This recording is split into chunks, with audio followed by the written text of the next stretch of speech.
Okay, welcome to the Toxic Optimist podcast, where we unapologetically flip negatives into positives to inspire a cause for good.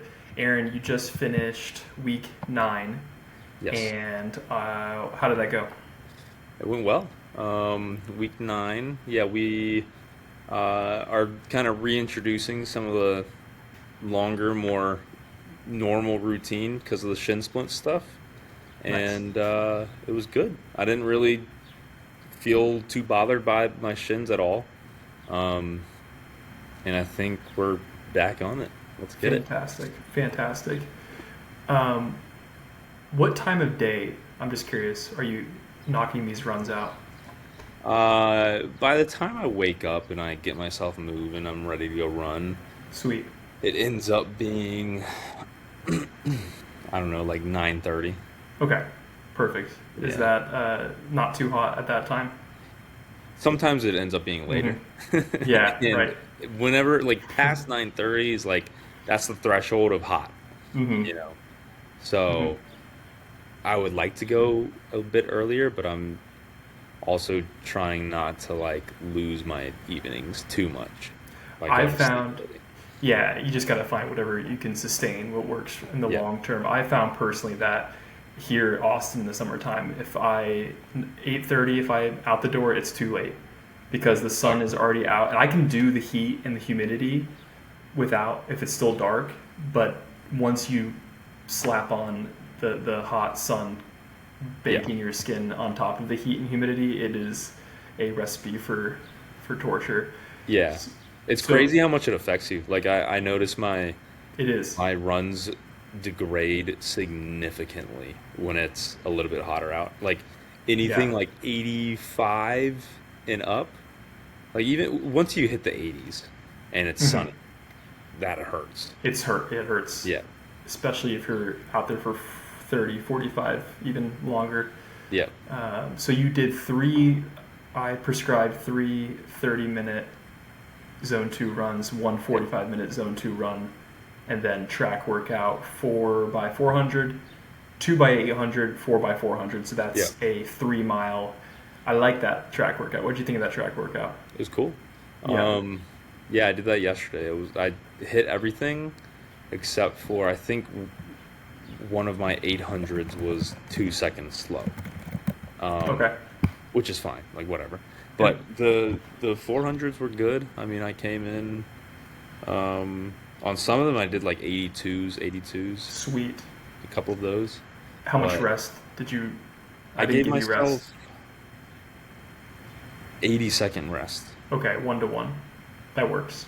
That's a Yeah. very solid rest interval. So this week, this coming week, I want to see a 5K time trial, Okay. and that will be a great check-in, see where we're at performance Yeah. wise. So it'll be a withdrawal.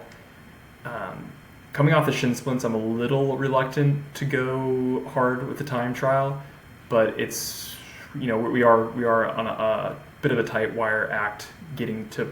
marathon performance in it seems like a long time, but it'll be here before you know it. So we do have to push a bit. So everything up to this point has been a deposit, and this will be a withdrawal. So Okay. 5K time trial, set everything up as best you can to optimize for performance of that time trial, and you map out the route. It can be on a track, Cool. and yeah, that'll be your track workout, basically Cool. your speed Yeah. work for this week. That sounds But fun. Yeah, mhm, I'm pumped about that. That would sweet, be cool. Yeah, I hmm, signed up for my 5K. nice. Did I tell you which one I did? No, no, no. Which one did you sign So up for? it's actually kind of cool. So it's at Third Battle, Oh, the cool, Millbrook cool, course. cool. Yeah, which is a great course. It's It so is a good fast. course. Yeah, it's very fast Yeah. and beautiful. Yeah, so I'm excited to do that, Nice. especially because so I looked up I looked up my Third Battle time from high school Yeah, what was and that? it was a 15:53. Jeez. So I'm gonna be way off That's now. the Right. That's the goal, I guess. No, That is no, not that's the goal. unrealistic. Not at It's all. very, very unrealistic.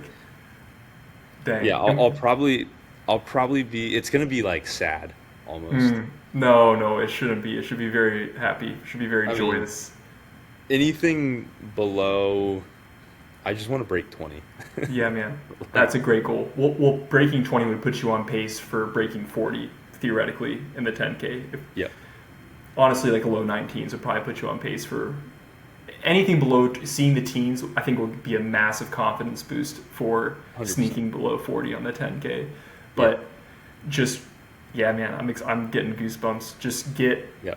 do everything that you knew to do then this time. Hmm. Warm up, stride outs, do all the things we did in high school, and Yeah, let her rip. Just yeah. race it smart. It'll be Hmm. fun. Just going back to a course that I know and Yeah. used to race on, and had some good races on it. Hmm. Like that's the one that I uh, I came in and like outkicked Tyler Yeah. Right. Roll at the very nemesis. end on that one, and he had just the year before. I think he won states in the 2 mile the year before, or something That's like. incredible. He did really well in states for the 2 mile. Was it 2 mile? He Hmm. One of these races, I think it was 2 mile, but That's cool. Mark was getting all excited because he was like, "Dude, you just outkicked the guy that performed like this." Uh-huh. Like, all right, that's You're pretty gonna have a lot of memories cool. Yeah, yeah, it's flooding gonna be cool. your head during the race. Yeah. What shoes are you gonna wear? Right now, I've just got the Brooks Launch 10s. Okay, that'll Um, work. I was thinking about looking in my closet at my dad's place and seeing if I Hmm. have any cross country spikes. With a course like that, you might be better off throwing the spikes on. Yeah, That'd be it's a cool. bit gravelly, It and is. then Yeah. but a lot of it is like wooded. Hmm. So Hmm. I think I could get away with um, cross country spikes. But I also, part of me doesn't not want to be the guy that shows up to a Yeah. normal race in cross Right. country spikes, Right. especially if I'm running like upper 19s. Yeah. Trainers are fine. Trainers will do just fine, and you'll wear the trainers for the all the other races in this Yeah. season of running too. So that makes perfect sense. Is that the Arslan record for third battle? I mean, yeah, Okay. like Chris never broke. Chris never broke 16 in high school. I don't think. I just have a vague memory of Chris when I was a freshman. He was a senior. He went out with Tommy Madden at the very beginning of third battle, and he ended up crashing, I think. But he went out pretty fast with him and Yeah, regretted I'd it. be incredibly surprised if he was Right. anywhere close. I want to say his high school time must have been probably mid 16s Hmm. or so.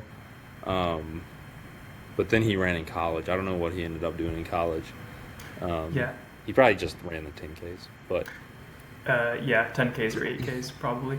But I love it, man. I think you're going to surprise yourself. I think you're going to, yeah, no pressure whatsoever on the time trial. yep, Little bit more pressure on the race, as would be expected, yep, and that's what we want. But just go out there, time trial best you can. I would probably, yeah, shoot for 95 seconds, 90 seconds, 100 seconds for those laps, and just we're dialing in that thermostat, yep, just setting that pace. And what I might recommend doing, it might just be a fun thing, a good opportunity to practice this, is setting up a little table with a bottle, mm, bottle of water there to practice, just taking in drinking while racing. yep.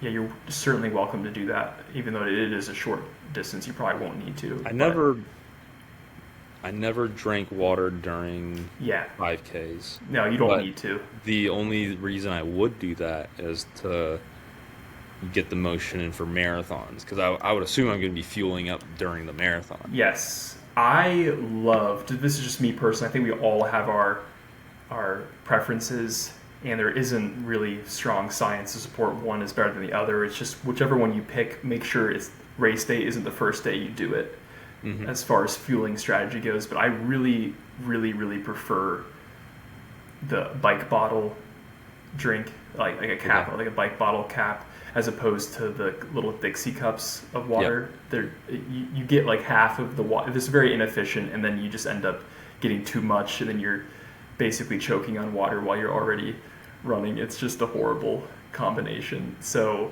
I always, and we'll have a lot of family and friends there cheering us on, thankfully. I always like to station some people. There's a great spot in Richmond at like 17 where they can hand off, and we can even do earlier too, hand off a big like 30-ounce bike bottle of all your of your elixir of choice. That's cool.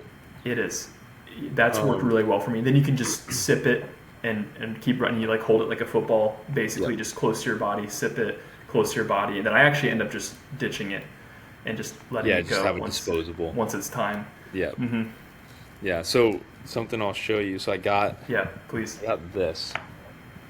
Nice. Nice. I haven't run with it yet. Okay. But I've been vlogging this week. Oh yeah, how'd that go? How's that been going? It's going good. It's like comfortable. I have the where is it? I think I have it here. Yeah. So I have this camera. I think I told you about it. This is the DJI Osmo Pocket. Yeah, that thing is sick. Which is really cool. A beautiful piece of technology. Look at how smooth that is. That's so gnarly. Really cool. So, and then what I can do is, here, I'll pop it around so you can see. So what I can do is I can tap on my face. Did it do it? Yeah, I think so. I can try. Yeah, and then I literally just can move anywhere, and it follows me. Interesting. See? Yeah, it looks really good. I'll do that, kind of like on the runs. I'll do it, and nice. And then I've been stretching before the run, so I'll like set it up, and it'll be tracking me as I stretch and walk around. So it's pretty cool. The only thing I haven't loved, and that's the reason I got this, is I don't like running with it in my hand. So what is that? The idea here is it'll just sit in here, and then whenever I want to take a video or something, I just pop it out. Yeah, nice. And then, speaking of the water stuff, this has like, and I don't know if this is the right running vest for me, honestly, but it has like the stuff on the side where you can put things in, but I don't think it's big enough for a water bottle necessarily. Yeah, probably not. So I might want to think about that a little bit on like if I want something that supports a water bottle and I can just return this and get something else. Right. Yeah, I'm not sure. Yeah, we'll definitely have to trial and see what works best for you. Also updates. We're moving the 30-minute runs to 32 minutes, so just bumping those up, but just by a couple of minutes, which will make a small difference, but a meaningful difference nonetheless. And 5K time trial this week. That's the big focus this week. And then strength training, keep on like 1 to 2 times a week of 25-minute. When I'm not in the mood to do it at all, I'll just set a timer and I'll just tell myself, look, to take the pressure off, let's just 25 minutes, intentional focus, stretch, tension, load, and we'll get out of here. So it's just that's going to go quite a ways. I like it. I need to, kind of what I'm thinking of focus for myself is going to be this coming week is getting back in the gym a bit more. Like I have not done much upper body work at all since starting this, and it's a little bit of a bummer because one of my lifting goals was to hit a 225 bench, and I think I would have hit it right before we started this if I would have just like tried it. Okay. So I want to get back in the gym. I don't know if I'm going to get myself to like 225 with all the running, but just to maintain it, just to maintain the upper body strength, because it's definitely dwindling. quite a bit.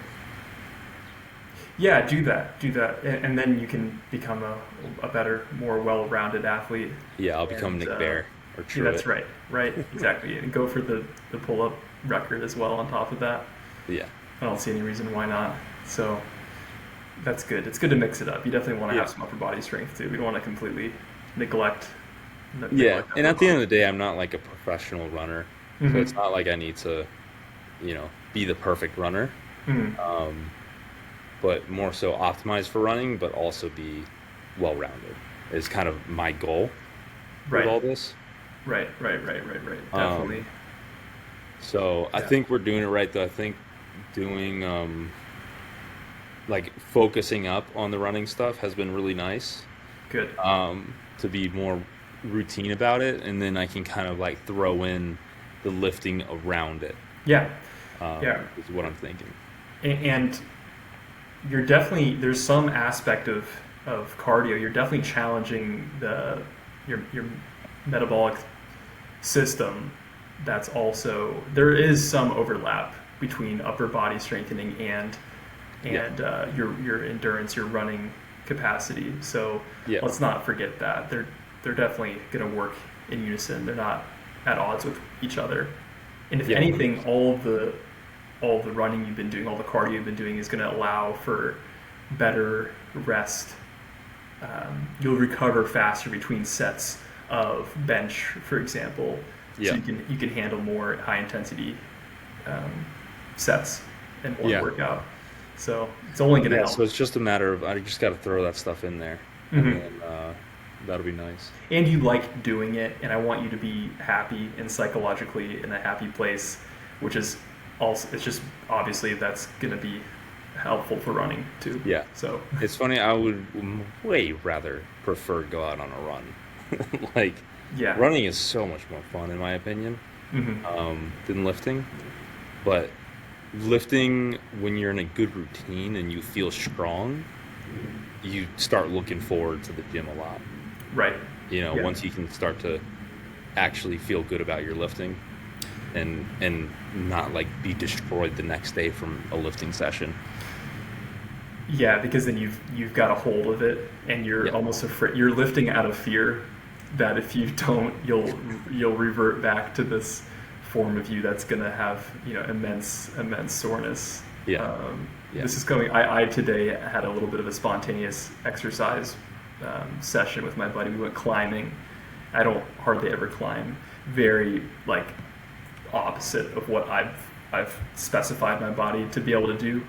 So that was really challenging. And then we hit bench press, which I honestly, it's been years since I've done bench press. Yeah. I guess I'm more of a push-up guy, but we benched hard, and I'm sure I'm just waiting for the DOMs tomorrow. Oh yeah, you're gonna be So, done for. but it felt really good to just do something, to just focus on, to just allow yourself to be like there was just zero pressure on me to perform, Yeah. and I definitely personally put a lot of pressure on myself to hit these stats and these Yeah. mile times and whatnot. It's like I just know I'm going to be really awful, and I'm happy to just laugh at myself while I'm going through this bench press, and Yeah. then paired that with sauna and a cold shower after. Oh, And nice. I don't know, care what it is. If you end it with sauna and cold shower, you're going to feel good walking out of there. Although cold, you shouldn't be doing cold after a Right. strength routine. That's fair. I know. I don't know exactly how much that's going to impact your hypertrophy, and maybe that's best for me. I don't want hypertrophy. I Yeah. want strength. So if it's blunting, I don't know if I it think which one it strength and blunts. hypertrophy Sure, both. it's going to blunt both, but So you basically did nothing. I think it's a complete wash. I can't Yeah. imagine that that's the case. It was like a 4 minute lukewarm shower. I think Yeah. maybe there's more. It is interesting, and it gives insight to the bad rap that inflammation gets, where we want it acutely and we get it acutely with exercise, Yeah. and that's good. It promotes adaptation and change, but we don't want it chronically. Of course, there are many issues that occur with chronic inflammation. And I wanted to ask about creatine. Are you taking creatine? I am, yes. Okay, good. Keep taking creatine. Yeah. Creatine's fascinating, and there's a lot of research on its effect on runners and endurance athletes, helping them recover faster and perform better. It's Cool. There's no reason why we shouldn't be doing that. And then also there's this cool study I saw in my inbox. I get all these pushed research articles, and one was on the effect of creatine on those with Alzheimer's Interesting. disorder and the improvement it makes on cognition, because the brain's one of the brain's primary fuel sources is phosphocreatine, and it replenishes that, and it helps Yeah. and it aids that. Yeah, I So, know it. I didn't know the specific mechanism or what exactly it helps with your brain, but I always hear that creatine is not just a muscle thing, it's a brain no, thing. no, it's basically one of the 4 fuel sources that the body can use, can partition Yeah. and utilize. Yeah, I need Nice. to get back on. So, creatine I've been pretty consistent with, but I want to start doing the omega 3s and the Yeah, multivitamins again. I've not been good about that. absolutely. The omega 3s for me, it always, I run out, and then it's a point where they're too expensive, and I just Yeah. talk myself out, as if there's something better I could be spending my money on than Yeah. taking care of myself. Yeah, there's just like an overwhelming mountain of evidence supporting, Yeah. use of omega 3 supplementation. So Yeah. And then multis is just like, why not? yeah, there's no Um, reason why not. well, it makes your stomach hurt if you don't eat before it, so that's why not. But That's true. yeah, But it's bad. But um, the last thing, so on my 30-minute runs, I felt miserable this week on like okay, one of them, maybe 2 of them. Um, why? I think I went at a hot point in the day, Mm-hmm. and my heart rate was like 168, Hmm. um, which according to my Apple Watch, which the Apple Watch is junk, that was like zone 5. It was like tempo Yeah, pace. that's too high. That's really high. So am I running too fast? Uh, Subjectively, how are you feeling when you felt like crap? I mean, how much were you breathing? What's I your felt pretty bad. okay? Yeah, But you're then the next time I ran, I same-ish pace. My heart rate apparently was 166, and mhm. I felt pretty much fine. And assuming we'll assume those heart rate measures were accurate. Yeah. This is a good lesson on heart rate is just one piece of the picture as far as Hmm. gauging intensity goes. So assuming that's correct, yeah, that's pretty high. That's a pretty high heart rate. You're 27, almost Gotta be 28. 28, yeah. Yeah. When's your birthday? That's coming up soon, right? July 15th. 15th, 2 days. Okay. Yeah. 220 minus your age, 193 is Is so max. 168. Yeah, is like 75, 80% of that, pretty close to that. It's 65 to 79% is where at least Jack Daniels recommends zone 2 to be at. What I care about, because heart rate isn't the whole story, I just Yeah. care of the conversation, the talk test. Okay. Just if you And can hold a normal conversation. yeah, where if I call you, um, if I call you, I'll know you're running, but we can still have a brief conversation. Yep. And the reason why, so we can maximally stress the mitochondria. The mitochondria are your best friend and your greatest asset on race day when it comes to going the distance, because they can just go all day long. They're obviously the powerhouse of the cell, but we want as big and beefy and red mitochondria that we can possibly get our hands on. So there's a chance that what happened was, like, as intensity goes up, you reach this tipping point where you've exceeded the mitochondria's capacity to metabolize lactate, which lactate is the preferred fuel source for exercise, and it's a preferred fuel source in the brain, in the heart, all over the body. It's really fascinating. There's a lot of really cool emerging research that's coming out on that, and I did a whole debrief summary review of Inigo San Milan. He's a researcher who researches lactate in zone 2. And he's also Tadej Pogacar's, I probably butchered his name, Slovenian, one of the best cyclists in the world, probably the best cyclist in the world at this point in time. in the Tour de France. He's won it multiple times, and he's still only like 26, 25. And they do a lot of zone 2. They do a lot of zone 2 to beef up the mitochondria so that they can just take in energy from the chains connecting the carbons and the hydrogens of lactate. Yeah. They can take that energy and utilize it and convert it into ATP to then send to the muscle cell to then create a happy muscle contraction. And it's just a very clean and efficient way to utilize fuel.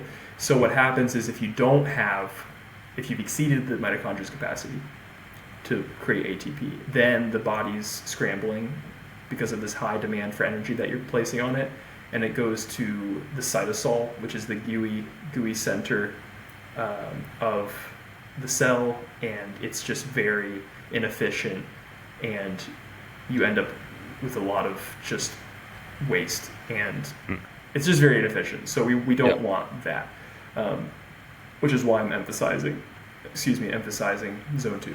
So okay. So would you say I should err on the side of going slow? Yeah, slower. Like, as opposed to pushing it? Yeah, because if we race every day, then we're not ever really racing. Yeah.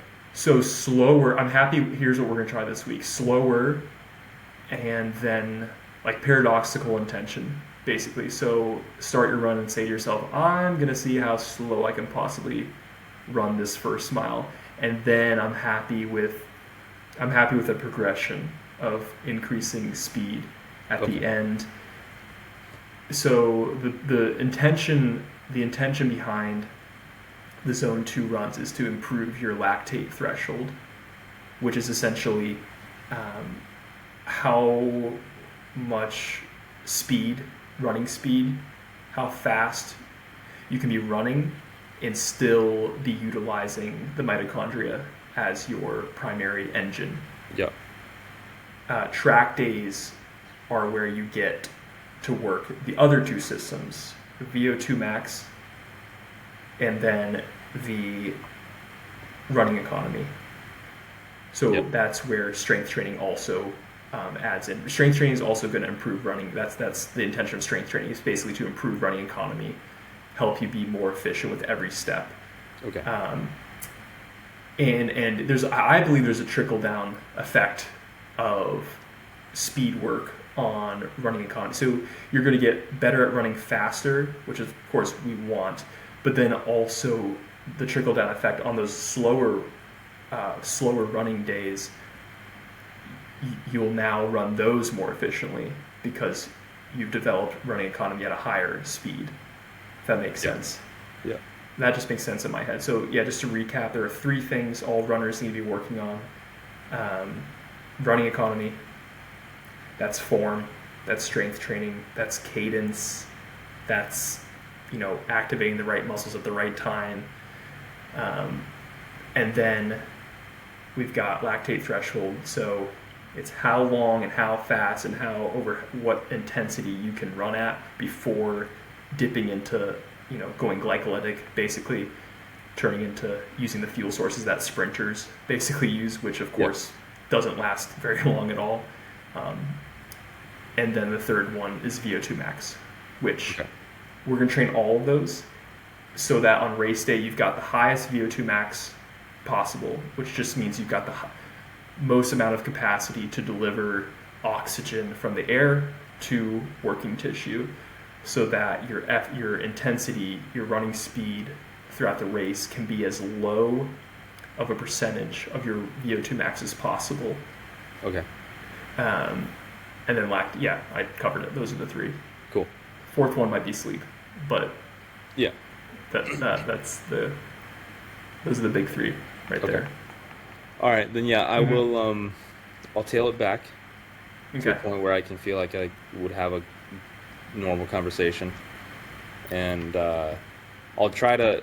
I feel like what I kind of get into some of the time is like in the gym, people call it ego lifting, where you just slap some weight on the bar, so that you can look cool because there's an extra plate on it, but it's not effective.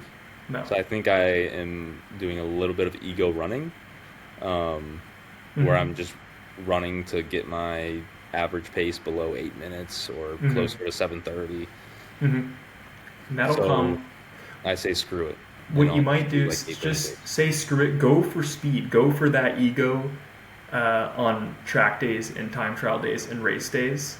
Yep. And uh, what you might try to do is just turn off the setting where you can see your pace and just have the time of the run, like the duration you're at or time of day. Or literally just run with a timer. Yeah, run or just literally. I still want you to run with the watch because the Yeah, just to stats. track We it. do Yeah. want we do like stats still at the end of the day, Yep. but and then you also you doing that you start to develop a really good feel for effort Yep. and you get a really good idea of what you can what kind of effort you're at and what you can maintain for a longer Yep. period of time. And Yep. then there'll be more ego runs sprinkled in there as we progress towards more racing of stride outs, hill sprints, where, yeah, it's going to be going for time, going for the ego. Cool. Got that Cool. down. All But right. I like that. very good. Sweet. Well, Nice. yeah, I will. I'm gonna upload my first running vlog in the Nice. next, hopefully, like tomorrow, Okay. and then I'll send it to you once I do it, so I can get your thoughts on it. It's got a Nice. lot. Okay. I think it's good. Sure. And then we'll promote it on this channel. Sick. Yeah. Yeah, Yeah, I I'll like make it. sure to put the link to it in my Cannonball videos. Those are the only ones that people seem to care about. I think Yeah. it's fantastic. It's great. All right. I like it. So it should be fun. Um, yeah, I'll send that to you once I'm done. I'm gonna. I'm trying to make them good. They're gonna be good. Good. Fantastic. Thank you, Aaron. Alrighty. Catch you Thank next you, time. Nicholas. Peace. Later.